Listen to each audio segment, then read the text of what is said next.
Yeah, I'm excited to share with you guys and get your feedback on what I learned. So I finished a master's at Oxford, and for my thesis, I looked at not a true mapping of the Calgary ecosystem, but I used a framework from MIT that was used for strengthening ecosystems. It was designed for resource poor ecosystems, and I thought, well, healthcare traditionally is resource poor. And I'll introduce the framework to you and I'll show you what my findings were. I focused on the medical device sector because it was a master's thesis and not a PhD, and I needed to keep it to something that was a little more clear. So, just move this along. First time sharing a PowerPoint. No, not a joke. Oh, there I go. I'm sorry. There we go. This is the obvious background where we have the RHIE is the Regional Health Innovation Ecosystem, rather than write it out all the way through. I used stakeholder interviews and literature reviews to look at what we were saying and what we were actually seeing.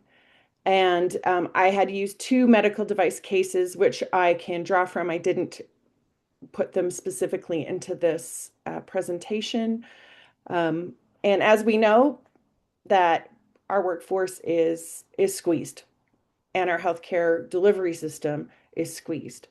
But innovation can make a big difference. And so a lot of the work that members of SPORE have been doing has shown that very handily. But what's interesting is that medical device innovators, like the developers, the small and medium entrepreneurship enterprises, lots of clinicians, and the investors, they operate in really siloed clusters. And I need, if anyone by the end was like, has a better word for siloed, it's becoming quite cliche, and I'd love to get away from it. But they operate kind of on their own. And partially that's just true of an ecosystem because we all have our certain needs just to, even survive. If you're biomedical engineering program at the U of C, you have to survive year to year. You have to secure funding. You have to have professors. You have to have some type of output. And it isn't always based on impact. But my suggestion is that we should at least touch base with it now and again, because I'm not sure that we really do. And I think that the SPORE model has actually been proven to show that we can do things. And also the other thing that you will hear if you go into medical device sector is that it takes 15 years to get something from innovation to adoption. Yet many, many things in the SPORE framework have shown that like 8 months or 8 years is totally doable, completely to showing impact. Um, this was pulled from your national program, showing that these are your very high emphasis points, your inclusiveness, support, mutual respect, and co-building and co-design, using the diverse patient perspectives. In my course, using patient input right from the beginning is highly encouraged. And this is not something that I see in the medical device sector very often. Often it's just someone's excited about some research that they did or some technology, it's based on hype and away they go. Whereas in the patient engagement, I mean, it's patient driven uh, and they're there right from the beginning. So I really respect and think that these are things that we can draw from when we take information to the medical device sector, that you have to use all of these accesses. And one of the things that I think is not used very well is the capacity building in terms of end users with regards to medical devices. So they just get frustrated and say, oh, they're resistant to change. Sure, but when things are changing all the time, then we sit at a low bandwidth for anything new coming on. also, capacity building to me includes things that are such as how does this fit into your workflow? And I think any one of us who's been in a frontline situation is like, I'd love to use that, but I don't know how I'm going to make that work without taking an extra 30 minutes per session just to do that. And what are we getting out of it sort of situation. Um, I also think that the medical device sector does not do a good job of, because they don't have a pool of patients that they can draw from. They also don't learn from, and they don't develop a level of base education either about their patient pool or about their end users. And the patient pool is like, if as a clinician, I'm like, I just don't know what I would do with that data or how reliable it is. Um, so the things that you'll hear about our regional ecosystem is that there's a lot of hype about how we're number one in Canada for startup creation, fastest growing tech talent hub, this much money, 8 billion, and it's even more now. That we have world-class research institution, you'll hear it all the time. We definitely have a culture of entrepreneurship and optimism overall. Like people are optimistic about what our ecosystem has or can do. But we definitely there's no patients. Um, they're not talked about even. I know that's like appalling to think about, but they just think about the data that you could get from using their device when you work with patients. Often, I mean, sometimes they are technical devices, but um, there is no shared common purpose. The funding is really, really, really strong at startups. We have an overabundance of accelerators. There's been multiple. There was actually an independent study that came out in 2024 that showed that we have way more accelerators than we need. And so they often repeat the same um, offerings. They sometimes prod entrepreneurs for ideas. They say, oh, AI is very hot. Let's do something in AI. Or, you know, the idea is more to almost educate them about the entrepreneurial process than thinking about what are your outcomes. And then they're surprised that people don't adopt things, and they're surprised that there's trouble scaling. There's a great there are some communication silos between the U Calgary, Alberta Health, and the innovators, and I'll get into more details about that. And then there's also procurement bottlenecks. So at Alberta Health, they have to go through, sometimes you have to sell your product or your device through a certain provider. So they've designated larger companies to provide the product. And so if you have a new niche product and you have to actually break through to them, which might be a multinational company, in order to sell your thing back to Calgary and the hospitals here, even though you come from and maybe manufactured here, it's added this middle layer of procurement rather than directly going through to Alberta Health Services. So the main the main line I wanted to draw was that you have the developers of of medical devices, you have investments in funders, so that's Alberta Innovates, it's Platform Calgary, it's the Life Science Innovation Hub. The developers come from University of Calgary. They might come from Platform where they've been encouraged to do a startup and may develop a small business.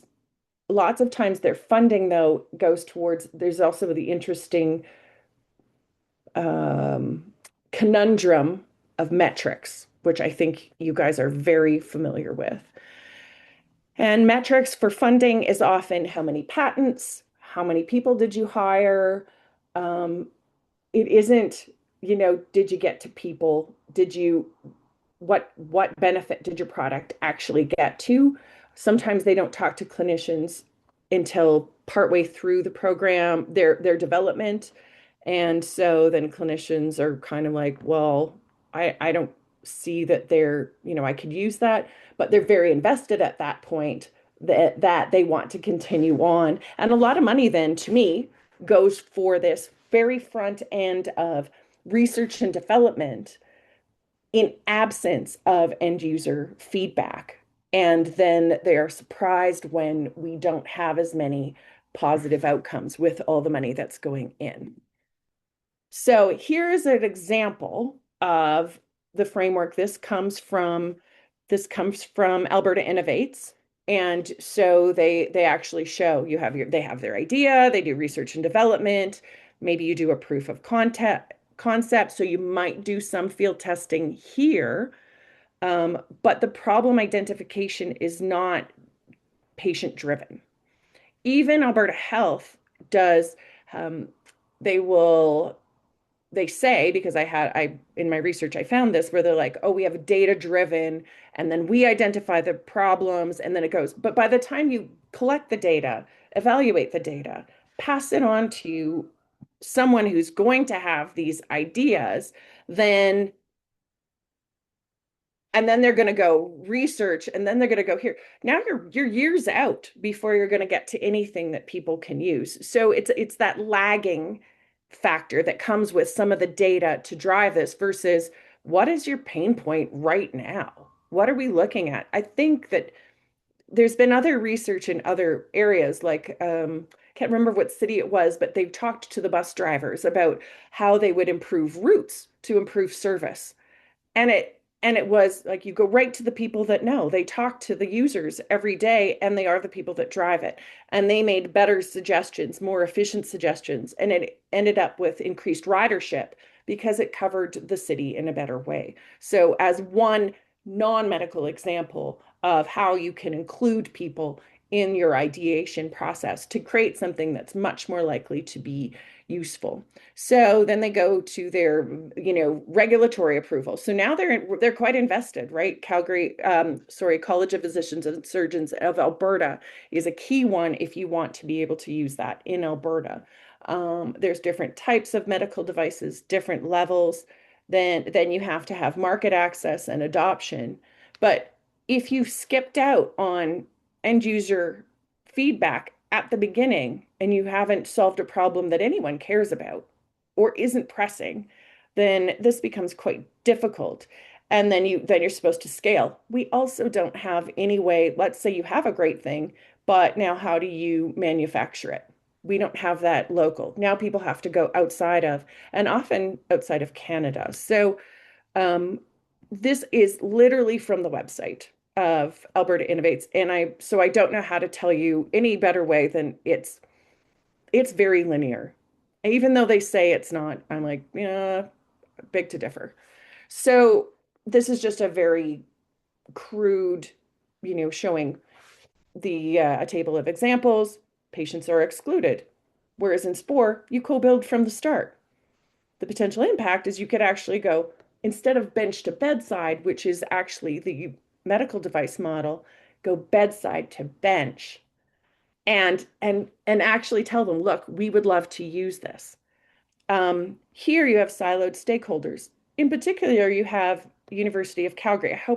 I hope I'm just trying to be provocative. I'm not trying to be a jerk, but the reality is that I had one of my interviewers say, I said, why does University of Calgary get all the money? And he said, because they have the medical school and they were from MRU and we just train the nurses. And I thought, oh, you train the help? Is that what I'm, paraphrasing him, not his words, but I was like, ugh. As a help, another paramedical professional. So, anyways, obviously the sport principle of inclusiveness and governance.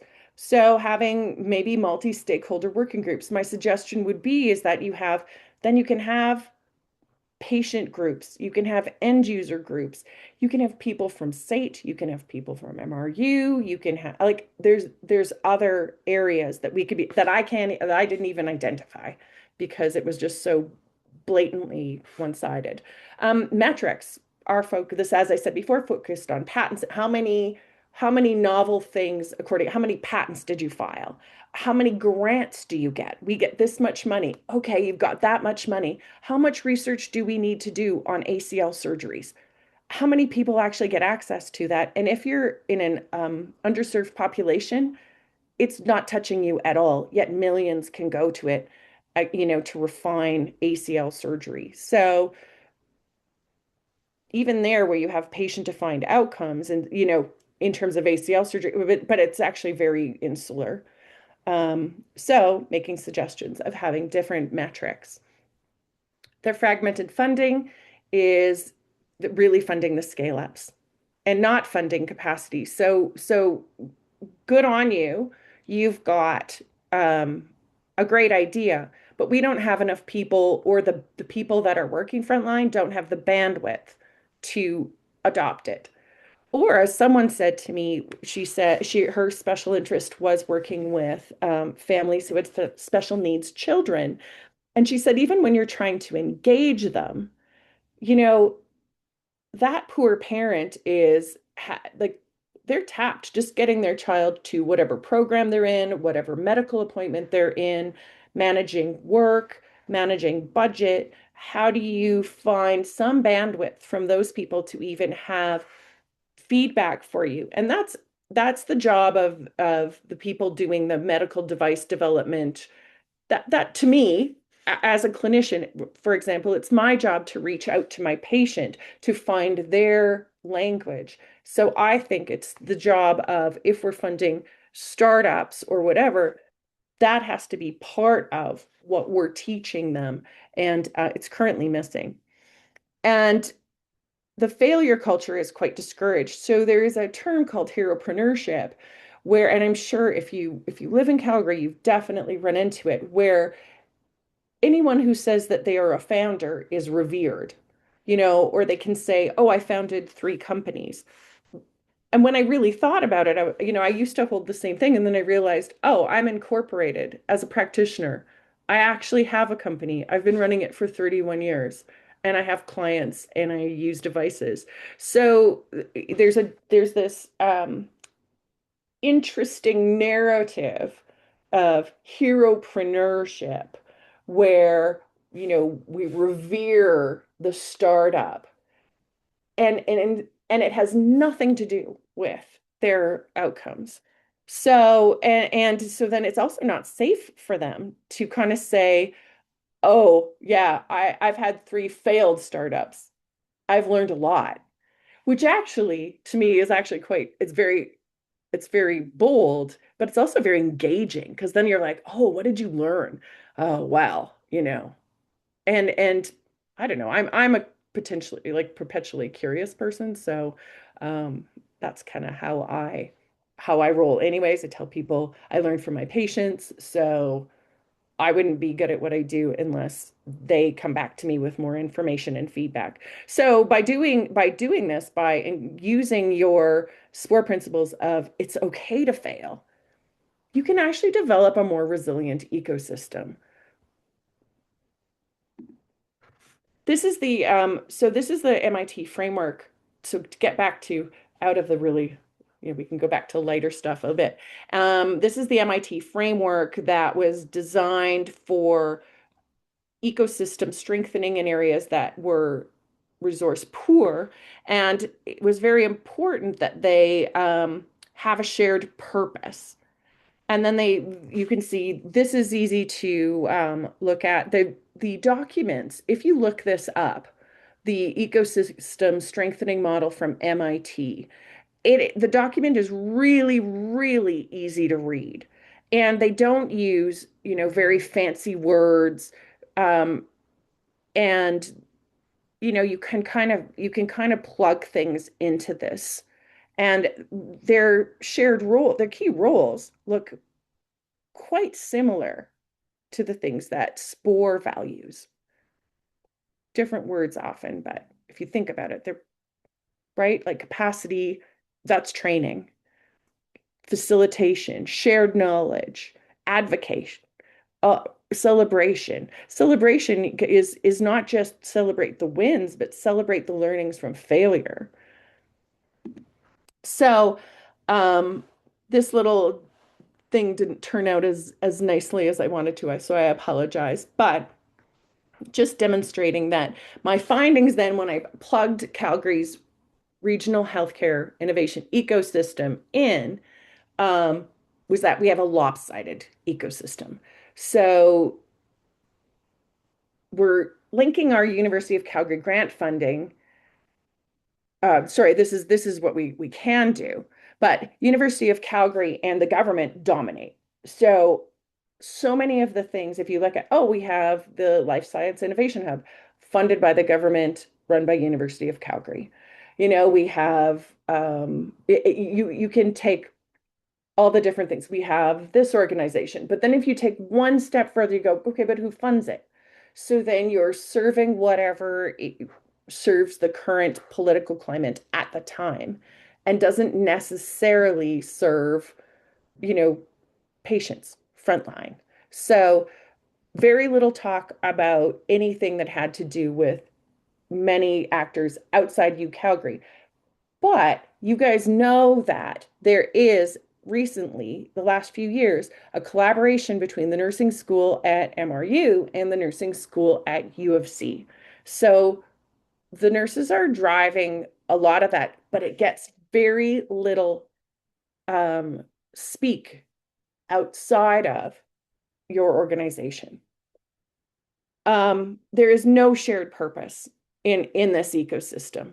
There, nothing. Like so occasionally they talk about, patients, or we have W21C, which is a method of getting feedback in terms of trying new things in a clinical setting because it's attached to the Foothills Hospital.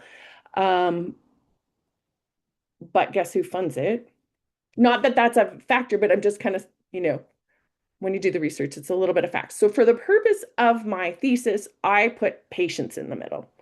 And I just said, look, what happens if every time you iterate and you think about your product, or you're doing your research and development, or you're doing proof of concept, what if, you still have to ask the question, or should ask the question of what would stop a patient from using this, or what would stop a patient from getting access to it, or a clinician who could benefit a patient, so an end user, what stops them from using my idea?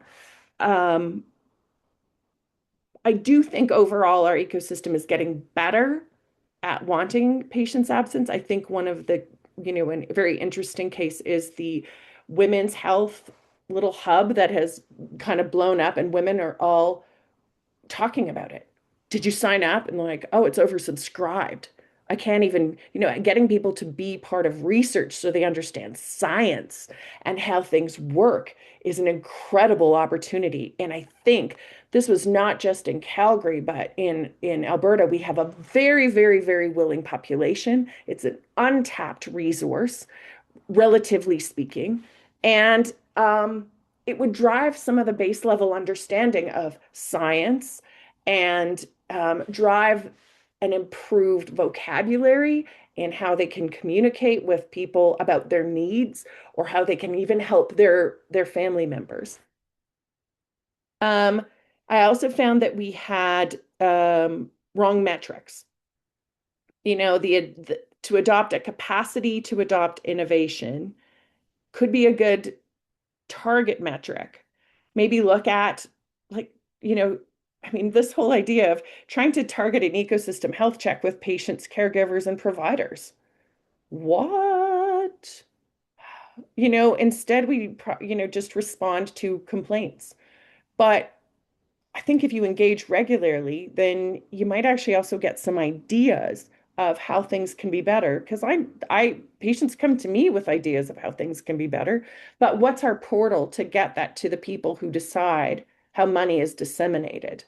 And then, even from a capacity perspective, it's been demonstrated in hospitals. There's a good study out of Stanford, which we looked at their hospitals, where if the frontline staff had capacity, i.e., wasn't run into the ground, they actually generated a lot of the innovative ideas, or at least were able to say, look, here's a friction. Can someone solve this for us? And we're able to trial things early on. But if you're at max capacity for provision of the service, I don't know how you're going to have the bandwidth to adopt or give feedback, you know, or chase down the who are you going to tell, you know? But one of my proposals is that maybe we have uh, oh, what's the word? Like a collaboration, or have um a collective is the word I was looking for. Like a collective where you could actually just send this, and it doesn't matter who you are or where you're from. And, doesn't, did you see it in Vet Mad and you think it would work really well for your aunt? Well, why don't we at least have somewhere where you could share that it would be helpful. And then we have the commercial and procurement barriers where we don't have manufacturing, and we have lots of empty buildings that manufactured other things, but we'd have to spend money to make it medical grade. Do we have a lack of technology? No. Do we actually have a lack of money? I don't think we do. I think we're just spending it on other things. And there is this short-term lens that is, they want something in the next political cycle, maybe, instead of thinking about generations ahead, or what do you want for your children, or what could we have, but it'll take 8 or 10 years. So it's that initial, I don't want to pay more taxes, but I want it to be better. All right, so this was my kind of maybe bringing it back together, was to the MIT D Lab says you should have a shared purpose at the core of all the decisions. I said, let's put patient outcomes at the center. And then we should involve multi-stakeholder groups, patients on all, like, how do you get them involved? Or we should get them involved, but they're currently not engaged. And for Absporo, like to facilitate the cross-sector learnings, to connect the ecosystem actors. I think that this is what you got. This is your jam, right? And I love this. Nothing about us without us. I love that. So both of the frameworks, the MITD Lab, have the shared actional purpose, and that's foundational to the ecosystem coherence. So this is back to what we talked about at the beginning. The possibility for your role as facilitators is to, help identify that shared purpose, help to show the other groups what does this look like? Because they lots of them think they're doing it. They think that they have patient roles embedded, but they're really 3 steps in before they even talk to patients. Um, this one's going to be hard because redesigning metrics, well, it's hard for the people who are not used to having patient outcomes as metric and thinking about things, but when they just think about this is, think about what engineers think about grants and patents. We're really not far out of our oil and gas kind of legacy. Grants, patents, sell it, make money, repeat. Um, the safe to fail, so learning from failing. I mean, if you fail, they'll just take your money away because you didn't do whereas if you have different metrics, I think then you can actually show learnings that move this forward. Um, this one would be something I would love to hear you guys' feedback on what this looks like. The data for equity, the macro data, the stories. How do you guys use this? How would you suggest we take this and try to bring this narrative to a sector that doesn't always talk about it? And how can we facilitate this bedside to bench? Again, this is your jam. Like, when this was first brought to me, and I was sharing with one of my colleagues, a friend, my outcomes, and she's like, "What do you mean they don't? talk about patients. And I said, yeah, no, they don't. They don't, it doesn't, it's not in the narrative. They are all about how much money do we get? And look, we secured this funding. Therefore, we're doing a good job. And I'm saying as a clinician in the front line, I'm not sure you do. I'm also saying one of my reasons for saying that, I will also say that U of C is very insular. I didn't study here. I didn't do my undergrad here. I didn't do a master's here. And I'm not a current student here. And so when I want to get involved and try to make healthcare better, so many things require me to have graduated from the U of C, be a current student, or be teaching there. And and so that's not just me. That's, oh, you're an MRU, too bad. You're at SAIT and you're interested in fabrication, too bad. Um, understanding what's around Calgary, very limited understandings. The fact that Red Deer Polytechnic can help them with prefabrication and proof of concept. Actually, Red Deer Polytechnic's doing some amazing stuff, including rural outreach. It's fascinating. We have issues when we're trying to test things because the culture at one hospital is different from the culture at another hospital in Calgary. And then there's this is from my talking to people in the ecosystem, Dr. So-and-so doesn't like, at the Lougheed doesn't like Dr. So-and-so at the Foothills, so won't even try it. All right. Um, Here's some of my questions, but I'm happy to take your questions. So, how could the medical device sector, and more money is going into tech, it's going into wearables. Everyone says, "Oh, this is the way of the future." But what barriers are there? What can you Absporo do to help champion putting patient outcomes at the center?